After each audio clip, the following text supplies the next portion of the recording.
Hello, magandang gabi. Shoutout muna tayo mga kababayan ko. Sabing ganun dito. Una, shoutout kay Tencent Fury. Tama ba yung ano ko? Sabi niya ganun, correction lang po yung in charge sa tour ng DAL. Ito yung topic kagabi, no? Ay son-in-law ni Ed and Lorraine Warren. Siya nag-take over ang museum and yung namatay ay one of the trustees ng son-in-law niya. So they do use the real doll to tour and they have to wear gloves and they pray over the doll with a priest. Merong episode sa YouTube na inexplain yung doll. Check out this link about the real Annabelle doll. Oh, nakita ko yung ano mo. Pero sa mismong museum kasi sila nag ano nun eh. Exploration ito nung ano 'di ba? Nung Ghost Hunter sa Warren Occult Museum sila eh. Yung replica was made for the movie pero yung real doll they hindi, yung sir ganito kasi yung sa movie kasi hindi naman talaga yun naman hindi replica yun eh kasi ang layo nung real movie ay no sorry ang layo nung ano nung version ng movie do sa itsura ng totoong Annabelle na doll. Yung sa movie kasi creepy yung itsura, 'di ba? Yung tunay na Annabelle na doll ay cute. Yung cute, may replica pa rin nun. Yun ang sinabi ng ChatGPT. And also, Kuya Bong, it's Gettysburg, not Gettysburg. Sabi sa inyo, mahina ako dyan sa pronunciation eh.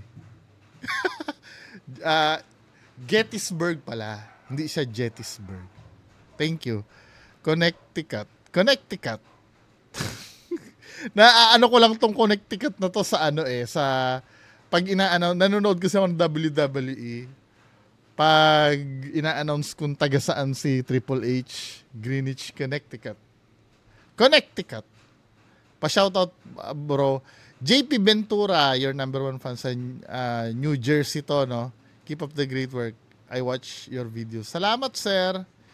Yung sinasabi mo dito, meron talagang replica yung mismong totoo. Ang kini-question ko kasi doon, who knows ano?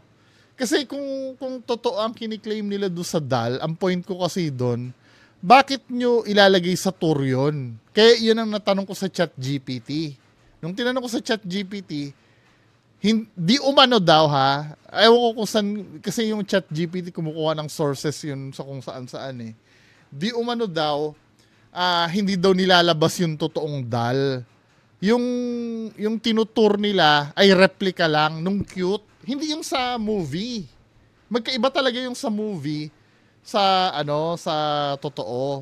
Yung inas ko sa Google, yung AI ng Google, ang na-interpret ng Google, ang replikang tinutukoy ko yung sa movie. Hindi naman ganoon eh.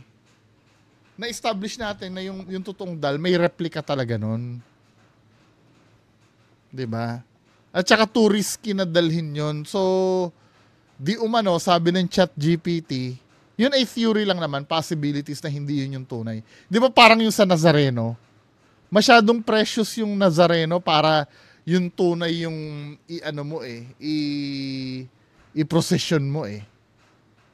Kaya ang pinoprocession na lang sa Nazareno, di ba yung replica? Yung totoo, may iwan yun sa mismo dahil masyadong precious yun. Kasi alam naman natin kung gaano chaotic yung ano yung procession ng Nazareno eh. May alam mo naman mga Pinoy, 'di ba? Pag nahawakan yung kamay ng Nazareno baka maputol pa o ano, sayang. Pero salamat sa information, Sir GP Ventura ha. Hindi, malay mo totoong yun yung dal na yun. Pero ang point doon, walang concrete evidence na yung dal ang ano, ang may kasalanan do sa pagkamatay or yung responsible do sa pagkamatay nung caretaker. 'Di ba? Pwede kasi nagkataon lang, pwedeng hindi malay mo pwedeng yun din yung evil spirit na nandoon, pero kung ganon sa dinami-dami ng sa bagay siya yung caretaker eh, no? Bakit ngayon lang? May ginawa ba siya? Siguro minura niya yung dal habang nasa tour, ganon. Anyway, Meron pa kang isang dal, di ba? Yung, alam niyo, Robert the Dal. Bagay, 5 minutes na tayo eh. Malahaba yung ano eh. Hello, Ma'am Eva Santos. Mindset Matters, hello. Anong ano to, lalsi mo? Tama ba, sir? Ilagay niyo yung name niyo, sir. Para maano ko yung name. Kasi pag ang sinashoutout ko itong tag, nahihirapan ako eh. Panoorin mo, sir, yung Malyari at Nocibo. Meron dun concept nung pagsali ng sisiw. Ano yun? Malyari at Nocibo. Sige nga, check ko. Hello, relaxing music. Boss, may mag-live stream reaction ka naman and live shoutout para masaya. Ito yung mga reason. Dati nagla-live ako eh. Ito yung mga reason kung bakit hindi na ako nagla-live. Pag nag-live kasi, minsan may nasasabi ako na hindi dapat. Halimbawa, nangyari na ito minsan eh, may ine-expose akong ghost hunter. Yung nagsumbong sa akin, ayaw niyang pa-mention ng pangalan. Minsan, nadudulas ako na may mention ko ng pangalan. Unlike pag ni-record ko kasi, na-edit ko kung ano yung mga hindi ko dapat sabihin. Nababawi ko. At pangalawa, minsan nadidiskaril yung topic sa live pag may basher sa baba. Kakausapin mo yung basher, ang mangyari, hindi naman makikinig sa'yo yung basher. Tatanong lang siya ng tatanong, ano? Sasagutin mo yung tanong niya, tapos pag ikaw naman tatanong sa kanya, i-ignore niya yung tanong mo. Di ba? Hindi naman aakyat. Bibigyan mo naman ng hagdanan, hindi naman aakyat yung basher. Minsan, pepersonalin ka pa na walang kinalaman dun sa pinag-uusapan. Hanggang sa mawala yung topic. Di ba? Kasi hindi ako typical na vlogger eh. Na magla-live eh. Hindi ako yung vlogger na naka-design para pasayahin kayo. 'Di ba? More on maraming galit sa akin kasi sinasabi ko yung inaakala kong totoo na makaka-offend sa kanila. Hindi madali mag-live pagka ganon. Pero dati nagla-live talaga ako. Ngayon siguro medyo busy-busy na rin, ano. Hello, Ma'am Eva Santos. Pakibati din po kay Mimo. Eyes ba to? Ma'am Levi or Levi at Mac. Hello. Mga tunog bata ito name na to Mimo, Eyes, Levi at Mac. Sabing ganon ni Sir Walid Valin ba? Shoutout Sir Bungo, PCCP Tech. Then tanong ko lang po kung best friend mo si Kuya Red. Ang sweet mo kasi sa kanya eh. From Saudi Arabia. Idol ko po si Kuya Red. Hindi ko siya best friend. Sabi gano'n ni Sir Jason Francisco, sa totoo lang naman boss Bungo, tama ka naman huling-huli mo lumalabas kung hindi isa rin ako sa tanga. Yung pagiging tanga kasi, sir, no, I'm so sorry kung may na-open pagka, minsan kasi expression ko na lang yun eh. Hindi ko naman hindi naman sinasabi pag tanga ka talaga. Sometimes expression mo yun para mai-express mo ng maayos yung nararamdaman mo. Not necessarily tanga ka. Pag sinabi ko bang putang ina mo, puta ba talaga ang nanay mo? Hindi naman, di ba? Expression kasi iyon. Tsaka yung pagiging tanga na tinutukoy, ano yan eh, lahat naman tayo may kinatatangahan eh. Kahit ako din naman, may mga tanga moments din ako sa buhay ko. Hindi naman ako matalino talaga. Inuulit ko, hindi ako matalino kung makikita niyo yung transcript ko. 2 yung back subject ko, puro 3 pa ang grade ko. Diba? Nagtatanong lang kasi ako. Ang ugali ko lang, pag hindi na-satisfy yung pagtatanong ko, syempre, kung magtatanong ako na maayos, tapos bibigyan mo ko na walang kwentang sagot, yung mga sagot na ay wala akong panahon para sagutin yung tanong mo. O iiwas sa tanong, na logical naman yung tanong, syempre yun na nakakabwisit. Sabing gano'n ni Ma'am Walking in Japan, Tara na. Tara na. Hi Sir Bunga, God bless always po. Shout out sa lahat ng Team Tisay, mga anak-anakan ko sa Bigo. Lahat po sila gustong-gusto yung channel mo po. Lahat sila pinapanood po kayo. Ingat po lagi. This is TJ po, yung tagahanga. And shout out din po sa aking asawa. Nasa Oman po siya. Maraming salamat. Sana ma'am sinabi niyo yung name.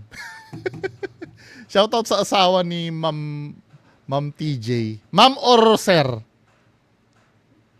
Ano ba to, ano? Sir ba? Sorry ha! Hindi ko po kasi alam eh. Hindi ko naman nakikita kung anong kasarian nyo sa ano eh. TJ, siguro, kung TJ to, I assume lalaki si Sir or ano? Ah, babae! Ma'am pala, sorry. Goatlink Cycle Channel, hello. Babe, I love. Shoutout po Kuya Bunga na lalagyan yung name nyo no, para maano ko kayo kung sino. From Quezon Province, Mark Anthony Raloso, Ma'am Lynn Tamori, Joban Gamyao.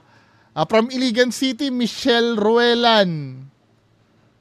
Salamat po, Gwyneth STB, si Michelle Ruelan.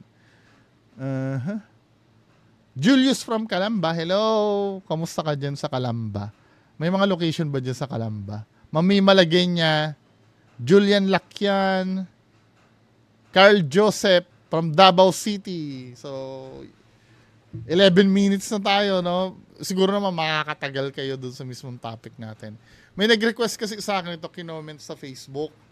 Ito ay regarding sa isang museum sa Karkar, Cebu. Welcome to the second floor. Area na to. Mayroon pong ba? Si Sir Ed. Si Sir Ed. Sino po kayo? Taong 1929, nung itinayo ang gusaling ito sa Karkar City sa Cebu, ang katangi-tangi sa Karkar Museum, meron itong abandonadong swimming pool. At ang swimming pool na ito may madugong nakaraan.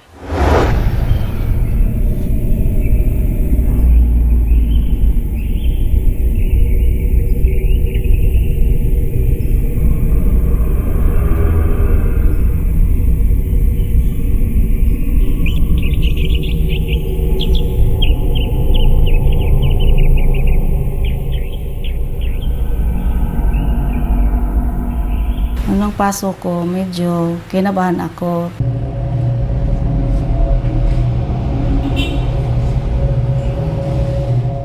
Ibang maramdaman mo kapag nandyan ka sa pool. Maglilinis ako, magwalis ako dyan.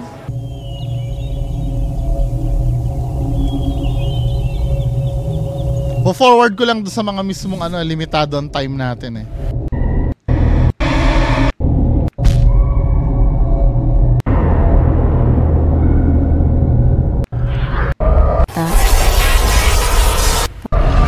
Babae, nangailangan ng tulong. Yung babae, no? Malaman lang natin yung gist nung history. Syagit, maraming tao.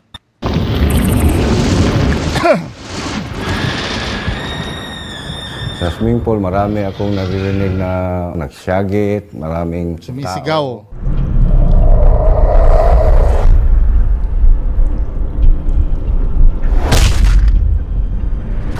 Grabe naman yun.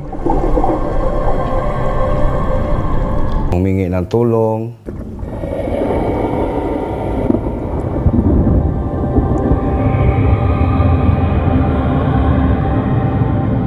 Naglaro doon sa swimming pool. Pinasok ko kasi Pero akala kung ko swimming pool yun, ang lalim, ano? Lalim naman pagka-swimming mayroong pool. magnanakaw. Tanaw na ko, wala man.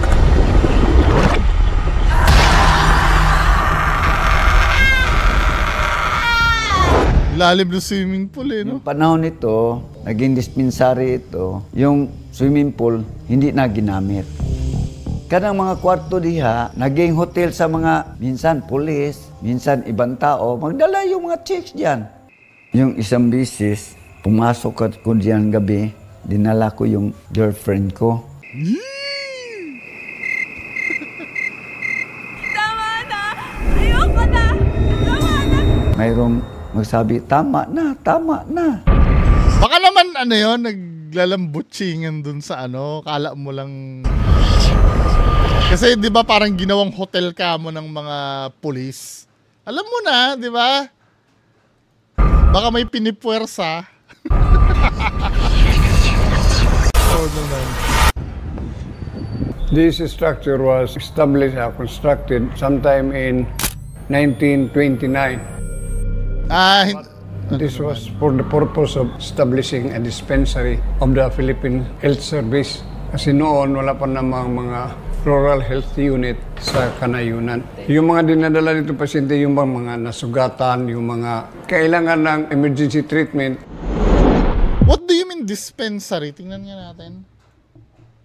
Dispensary. Ngayon lang ako nakarinig ng term na yun, ha? Dispensary. Ginawa daw siyang dispensary, eh. Ano ba dispensary? A room where medicine are prepared and provide. Parang clinic. Malaking clinic siya. Clinic provided by public or government pala talaga. Yun pala meaning ng dispensary. Okay. Anong kinalaman na swimming pool dun? Bakit may swimming pool? Kung dispensary siya. After the dispensary, it became also dual purpose. Ito na World War II, no? 1931, active pa yung swimming pool, eh, oh. Karkar swimming pool. Diba? Ganda na history, no? Of emergency treatment. After the dispensary, it became also dual purpose.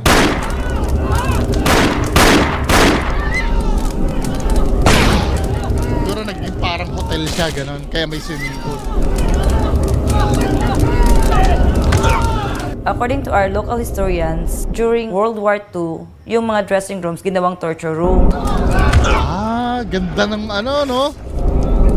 Uy, Sir Jeskin, dapat pala ito yung pinuntahan mo sa Cebu, eh. So, tinatali yung mga kamay at saka paa ng mga locals. Tapos,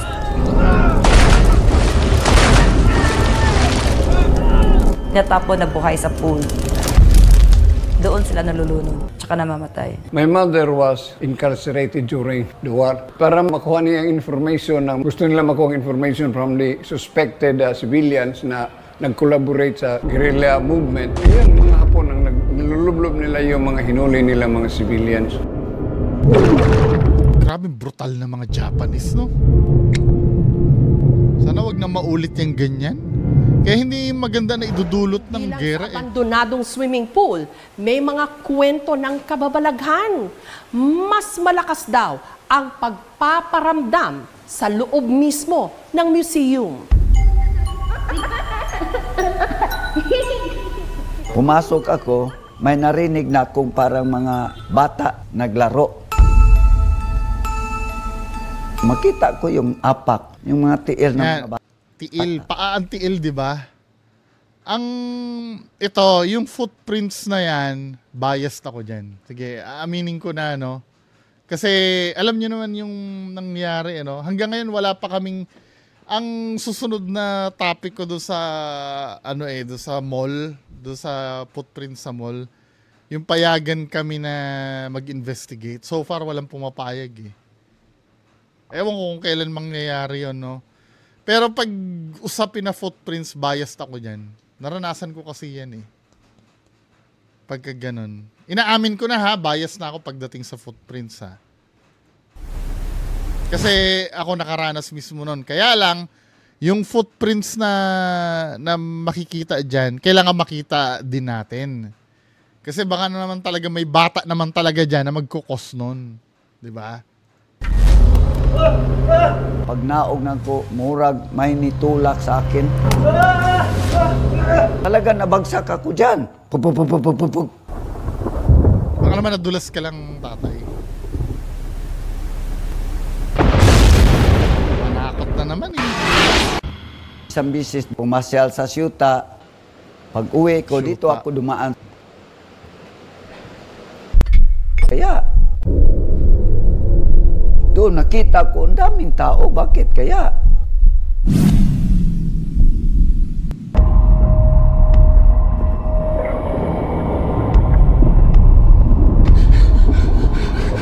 Kung nakakakita ka maraming tao, sabi nila daw, parang ano yan eh, nakapasok ka sa isang time warp.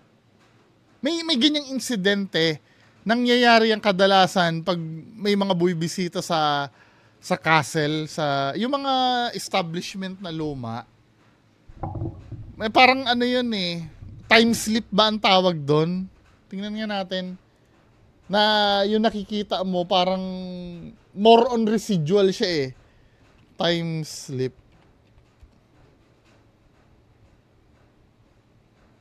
Nag-travel ka ng time momentarily.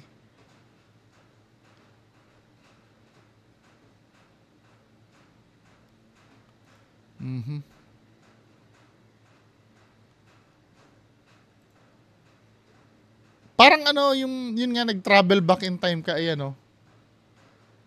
A plot device in fantasy and science fiction in which person or group of people seem to accidentally travel through time by unknown means or by means. Nangyayari, sabi nila kasi, ito din yung nangyayari doon sa Bermuda Triangle. Yung may wormhole kang napapasok. Pero ito, ano eh, science fiction eh. Tingnan natin ako merong time slip incident.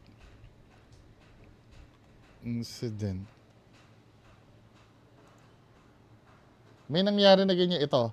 The Kersey time slip incident involves a claim that 3 British Royal Navy cadets experienced a sudden and inexplicable shift in their perception at the Suffolk Village in Kersey, 1957.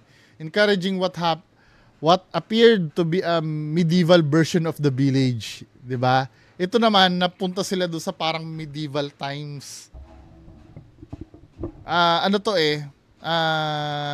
Documented ito eh. 1957 sila nung time na 'yon, nagkaroon sila ng time slip. Siguro nangyari kay tatay. Basahin niyo na lang 'yun yung Kersey Suffolk incident ng time slip. So, pwedeng ganun yung nangyari kay kuya. Nangyayari yan sa mga lumang lugar eh. Yung siguro nung time na yan, busy ang lugar na yan, Pero hindi siya actually, hindi siya actually ghost hunting eh. More on residual hunting siya. Pero paranormal pa rin.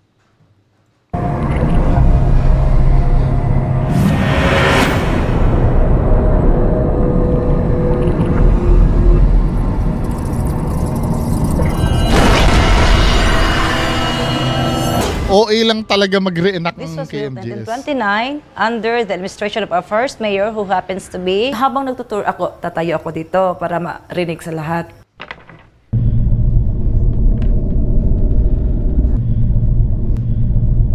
Ay, yan na yung yung may sumagot daw sa telepono.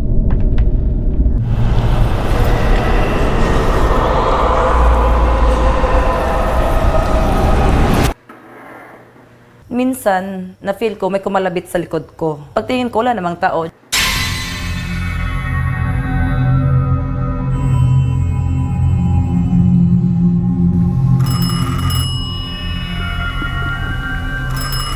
Noong year 2009, yung telephone nasa table ko pa noon. So, tumawag yung taga-mayor's office kasi may communication galing sa Capitol. Hindi ko... Ito, may mga clue tayo.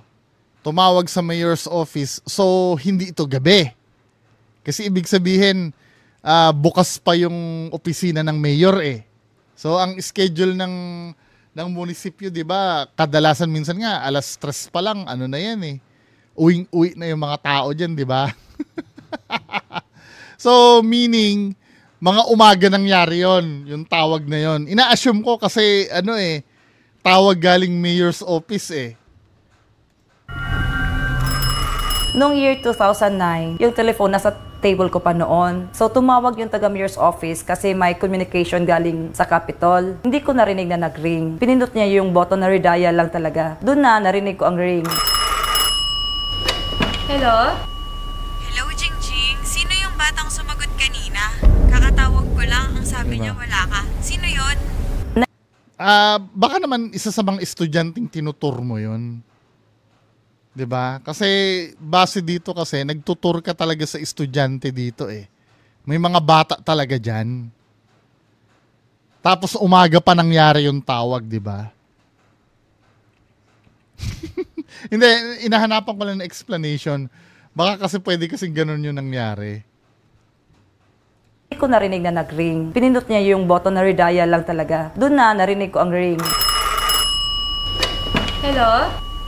Hindi niya pinindot na yung redial. Sumagot kanina. Kakatawag ko lang. Ang sabi niya wala ka. Sino yon? Naisip ko na baka yun yung bata na nakikita ng mga bisita ko.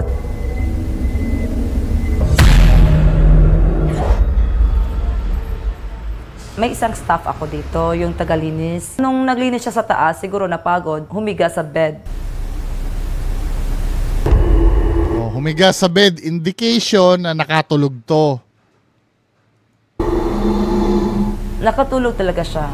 Nakatulog nga.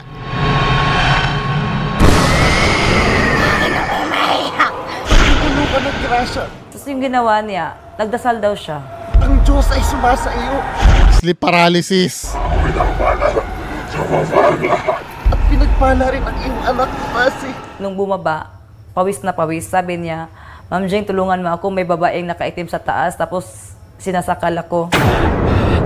Sleep paralysis ito, yung nakapatong sa ibabaw. Ito yung tinatawag, lahat may explanation no? Ito yung tinatawag na old hag syndrome. Old hag syndrome. Old hag syndrome. Diba? Ano to? Sleep paralysis ito na palaging may nakikita ka na na yung old hag kasi, when you say old hag, parang matanda ito na nakakatakot eh. So kung titingnan mo depiction ng old hag syndrome, yan katulad niyan, yung feeling mo may nasa ibabaw sa'yo na sumasakal sa'yo, dumadagan sa dibdib mo. Yan yung tinatawag na sleep paralysis. Hindi ito paranormal. 'Di ba? Yung mga shadow na nakikita mo sa paligid. Ano yun? Sleep paralysis yun. May scientific explanation, 'di ba? Dahil na-mention nyo yung natulog eh.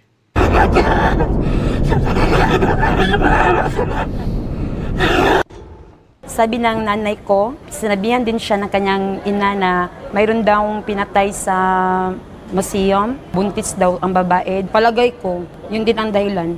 Yung parang may nakaitim na babae. Tingnan na record. Pinakaluma na record namin, 1947. Kung mayroon lang siguro yung exact date, exact month or year lang, makita natin yung record na yun. Pero kung ito lang, hindi natin makikita yung record niya. Nagkabit ang aming team ng mga CCTV camera sa loob ng Karkar Museum. Ano kaya ang makukunan ng mga ito?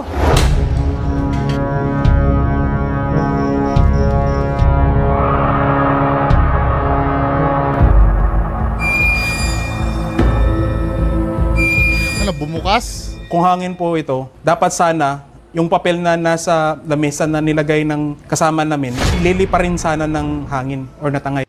Wait. Dahil naglagay kayo ng, on purpose nyo nilagay yung papel? Or Or aksidenteng naiwan yung papel? Kasi kung on purpose yun nilagay, expected nyo na bubukas ito eh. Kung hangin po ito, dapat sana yung papel na nasa lamesa na nilagay ng kasama namin, lilipa rin sana ng hangin or natangay. Pero dito po sa video is hindi siya gumalaw. Sa CCTV footage po, makikita mo po na meron pong malaking siwang sa floor at saka yung lock. Ibig sabihin po nun is nakalock po itong bintana. Sure?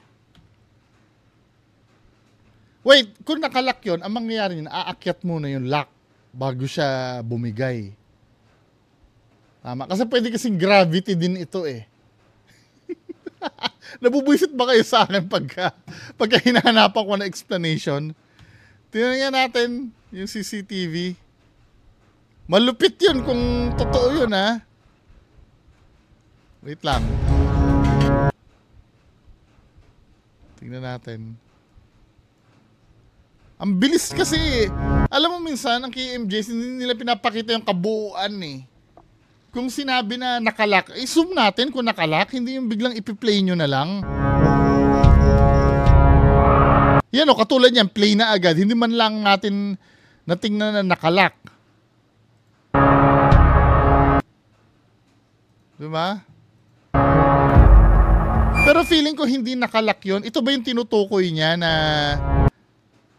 Ito, kitang-kita mo naman dito eh. So feeling mo parang nakababa yon dahil parang may ganon. Kasi kung nakababa yan kuya, kakayod yan eh. Yung lock niyan eh. Unless na lang kung makikita mo, kasi kung titingnan mo nga naman yung lock ha, igagawin nating, kung titingnan mo yung lock niya, mukha nga naman nakababa. Diba? Yan o, yung ganyan. Mukha naman nakababa. Pero kung nakababa yan, kakayod dapat yan. May bakas ba ng kayod doon? Kasi minsan, yung kala mong nakababa na yan, yung ano lang yung mismong lock yan na nakalutang lang, nakaganon eh. Feeling ko gravity ito. Hindi plausible yung sinasabi niya na nakalock. Diba? Unless na lang kung tataas man yan, kung feeling mo ito ay nakababa, kung tataas man yan ng kusa, dapat hindi mo makikita ang shadow na to. Ngayon kung nakababa naman yan, dapat kakayod naman yan. Diba?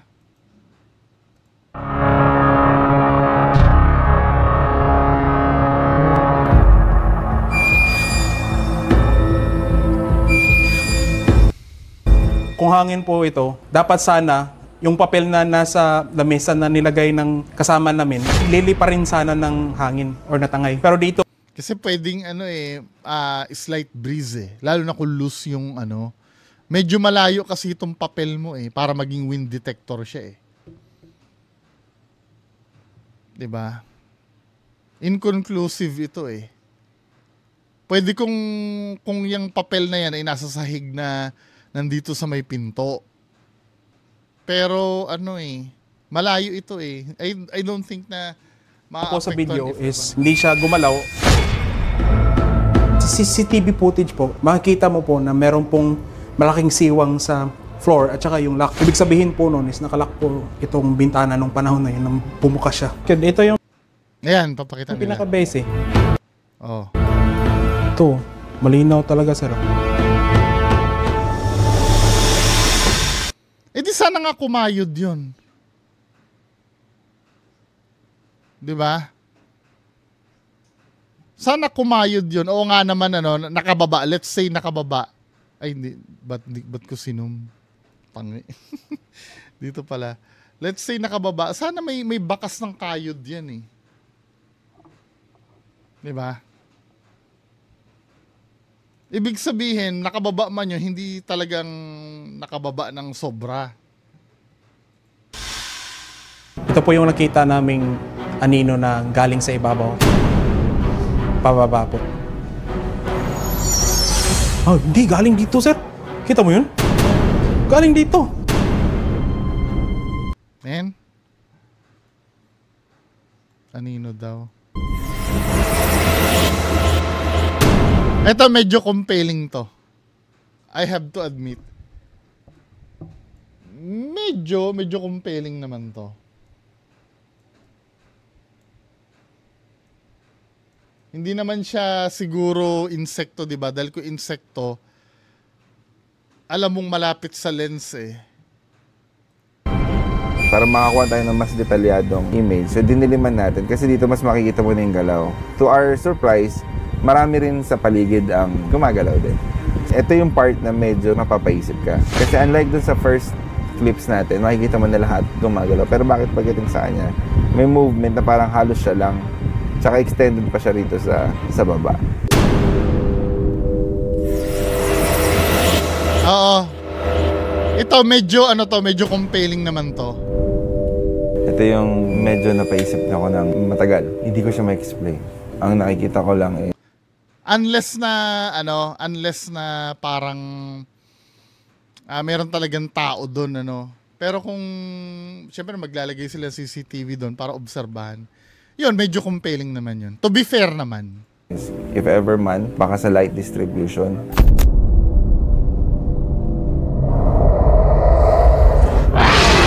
Pero yung sa pinto, ako dun eh. Kasi kung yun ay nakababa, katulad ng sinasabi niya, hindi dapat matibag yung yung pagkakalak nun eh. May makikita kang bakas doon na kinayura ng lock.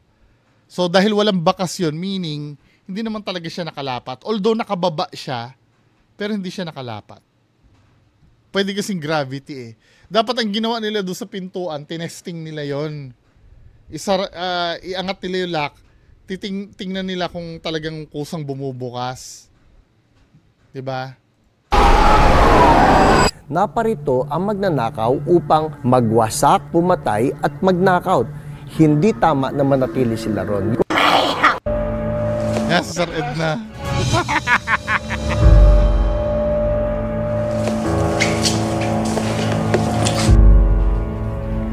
Dito ko po unang nakita yung babae.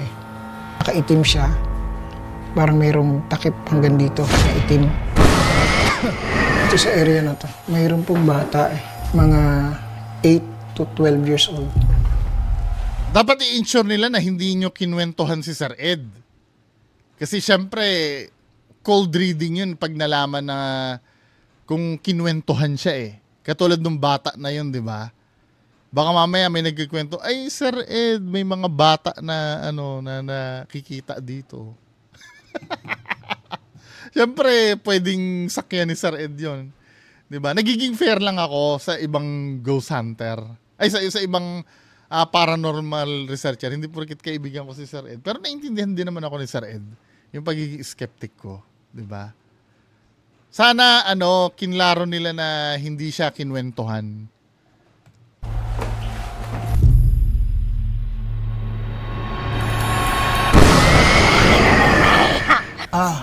Ang bigat.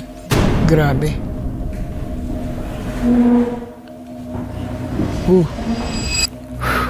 Parang dito po mas naglalagay yung babae. May sinakal o may hinihila siya.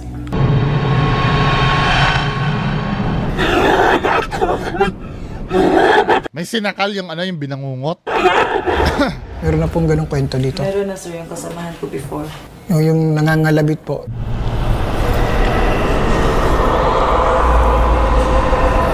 Baka naman kung nagkwentuhan kayo dyan, Sir Ed. bago ka nag-read.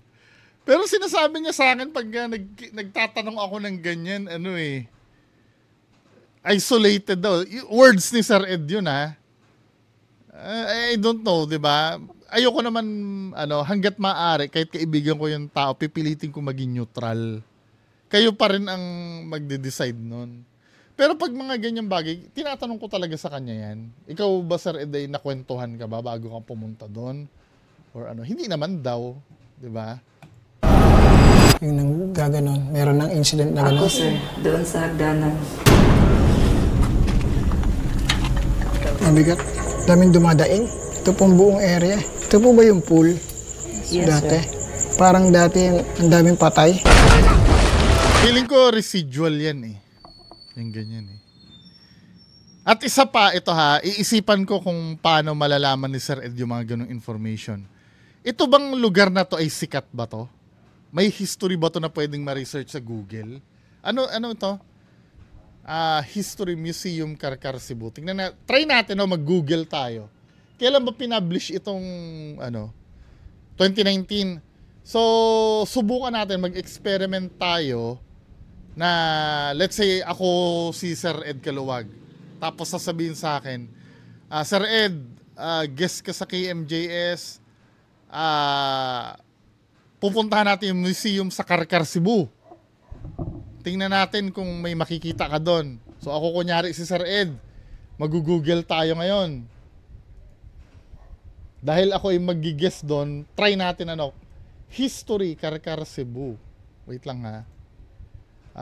History Karkar Cebu Museum.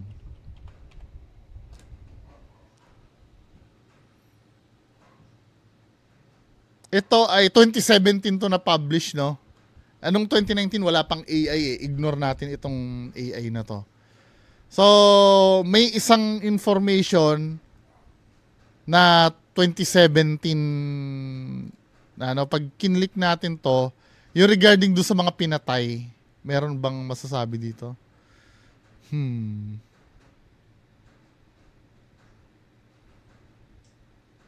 The building was inaugurated Karkar City Museum July 8. Outstanding, beautifully restored railings. Yung history.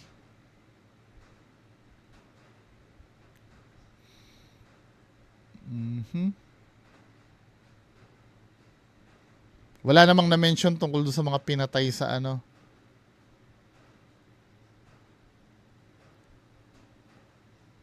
Ito ito imposible to kasi October 30, 2019, itong video ay October din 20. Imposible ito. So ibig sabihin hindi pa nag-i-exist itong 28 pinablish yung yung video itong article na to, yung Haunted War site na to ay October 30. 29 pinablish, invalid ito, hindi to pwede maging source.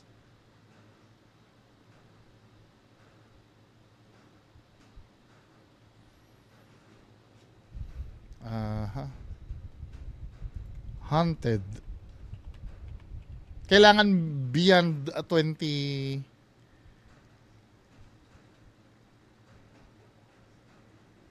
4 months ago. Wala eh. So far, mga latest na to eh. Ito, katulad ito, featured in KMJS.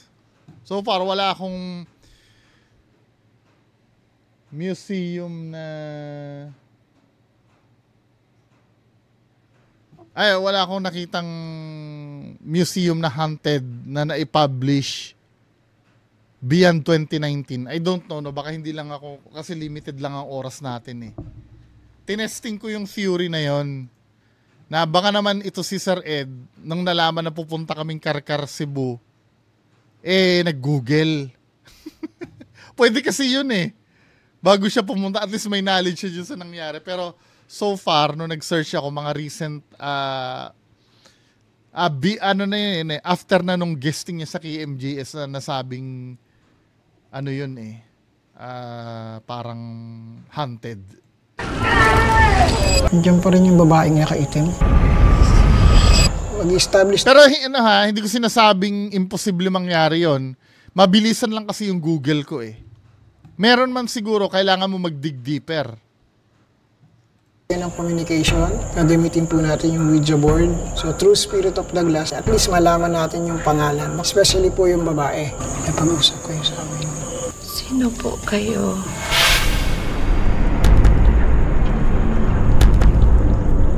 GUA Di Guada. Ito, tinry namin yung yung Spirit of the Glass na yan sa Clark. Hindi umandar sa akin eh. Di ba? Dahil ayaw siguro sa akin ng multo. Di ba? Hindi umandar sa akin yan eh. Pero gumalaw ng konti, nafe-feel ko yung baso, pero hindi ba dahil psychological ko lang? 'Di ba? Pero ang bottom line doon, nung ako Yung sumubok kasi mamaya may magsasabi na, subukan mo kang mag-spirit. Sinubukan ko po, may video po nun Kaya lang, nung ako yung nag-try, hindi gumalaw. Nagtataka ako pag ibang tao gumagalaw. Ano man meron sa akin, bakit hindi gumagalaw? Yan na yan din yung ginamit din namin doon.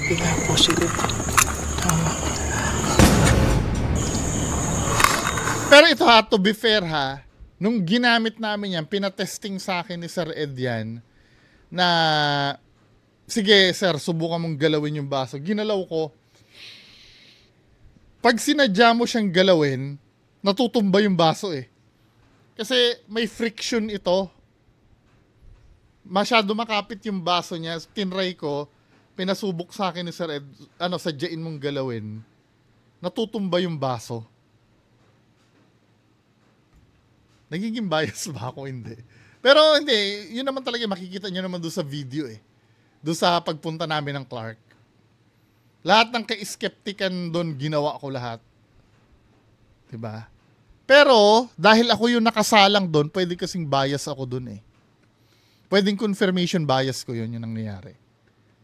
Kaya magandang i-audit nyo yun, yung ginawa namin ito.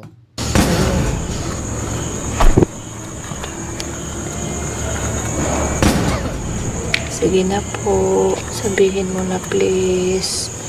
Okay, salamat. Ikaw ba yung babaeng nakaitim? Tim? Yes. Kailan ka pa nandito?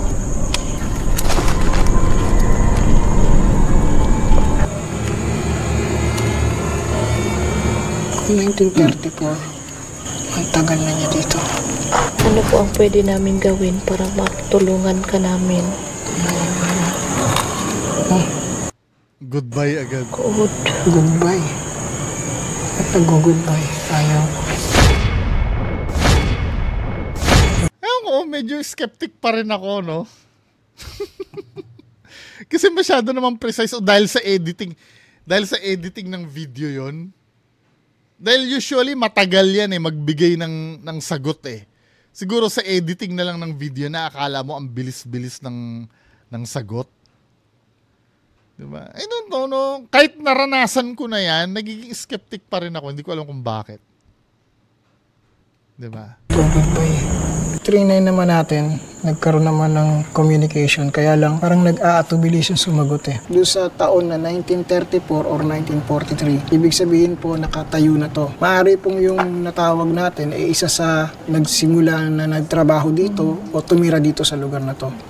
Sa paglilibot ni na Ed Caluag sa museum, may nakakakilabot na tunog na nai-record ang aming kamera. Pakinggang maigi. Ang bigat ng lugar. Nakinilabutan ako dun Oo nga, no? Tinan mo Lugar.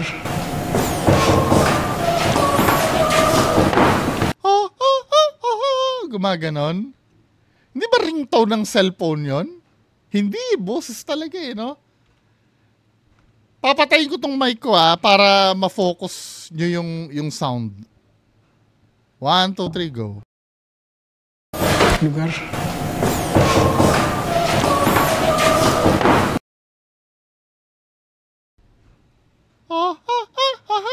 Gumanon. Iniisip ko, ang pinaka-possible doon, di ba ringtone yun? Kung ringtone naman yun, napaka-ano mo naman na gano'n yung ringtone mo. Lugar.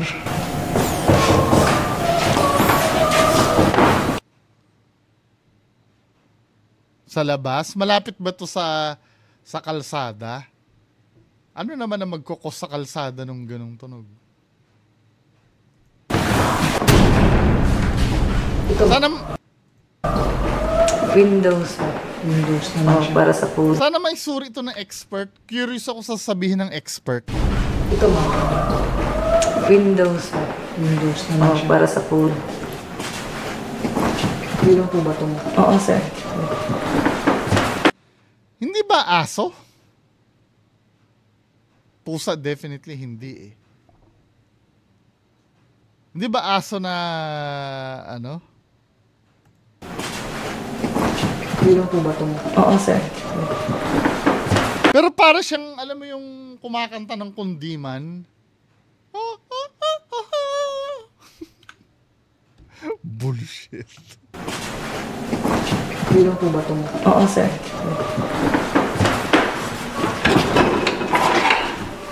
Sa paglilibot ni na Ed Calwag sa museum, may nakakakilabot na tunog na nai-record ang aming kamera.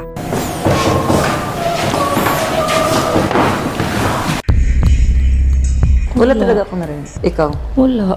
Wala lang ang tao dyan nung... Pwede kasi nung time na yon, ito ha, sometimes may inaakala kang wala dun pero nandun pala eh.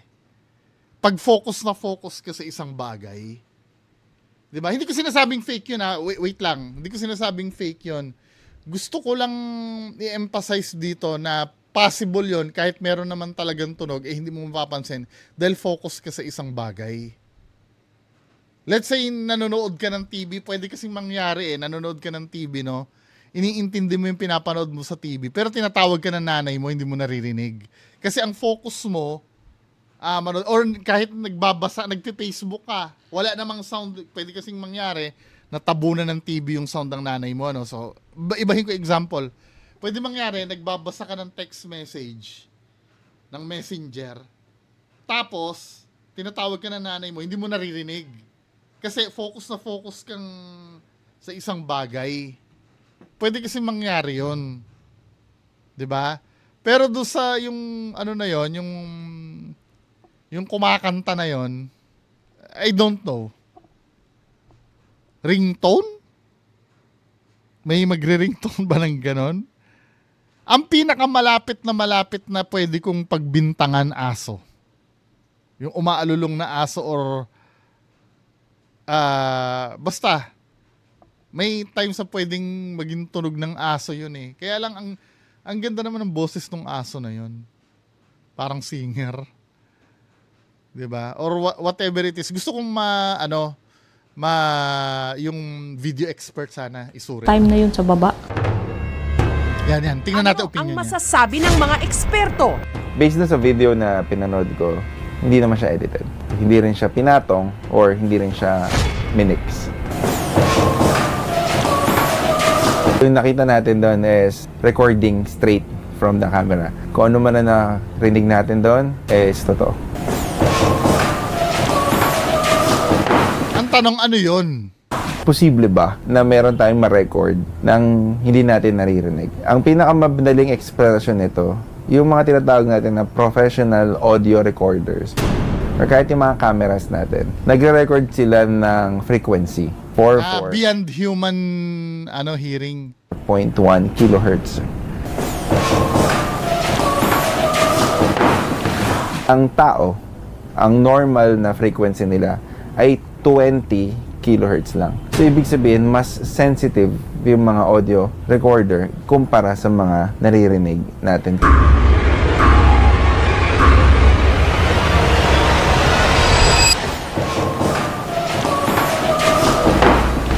Kung bakit nagkakaroon ng masamang spirito sa isang lugar ay dahil mayroong kasalanan na nangyari doon. Hindi, kung yun ay kumakanta, pwedeng residual yun eh. Kasi kung intelligent yun, kasi ito, base lang itong sasabihin ko sa stone tape theory, no? When you say residual kasi, recording kasi yun na nakaraan. Nakaraan yun na na-record eh. Dahil sa matinding emotion. Siguro yung kumakanta na yun, masayang-masaya siya, ano? Kaya na-record yung kumakanta. Hindi siya multo. Kasi kung multo siya, makikipag-communicate yan na, oy, tulungan niyo ako, or basta may sasabihin niya na intelligent. Dalawa kasi ang uri ng hunting. Isang intelligent tsaka isang residual. 'Di ba? Intelligent hunting versus residual. Para maintindihan natin, no? Parehas naman siyang paranormal, pero yung residual hindi siya multo. A residual haunting is like a ghostly recording of the past events, repeating without interaction. Basta yun, ano lang, maririnig mo lang siya. Katulad nung, di ba, pag sa lumang building, may naririnig ka nagtatype. Kung tutuusin, wala namang kaluluwa ang typewriter eh. Pero dahil na-record yung nagtatype na yon, tak, tak, tak, tak. Pwede kasing ano yun eh, recording and residual ang tawag doon. An intelligent hunting involves a conscious entity that can interact with the living and respond to their environment. Ganun ang kaibahan ng intelligent. Ang intelligent naman, nakakausap mo. Let's say, kung nandito ka, kumatok ka nga, kakatok yun. Kasi ibig sabihin, nakikipag-communicate sa'yo eh.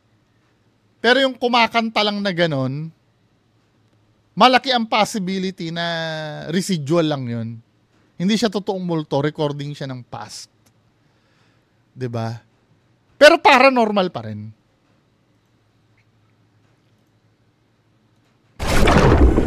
Narito ang kasalanan, ito ay isang entry point, pwedeng pasukin, pagkapitan ng demonic spirit. Para lang yang basura. Kung saan may basura, may langaw.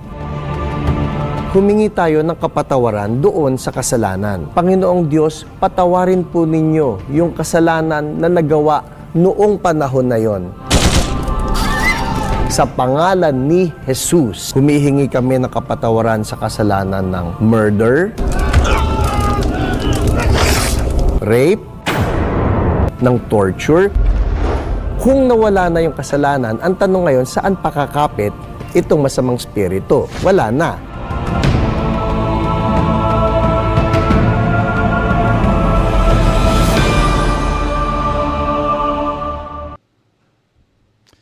Well, maganda yung episode, ano? Kahit na sometimes debunkable yung iba.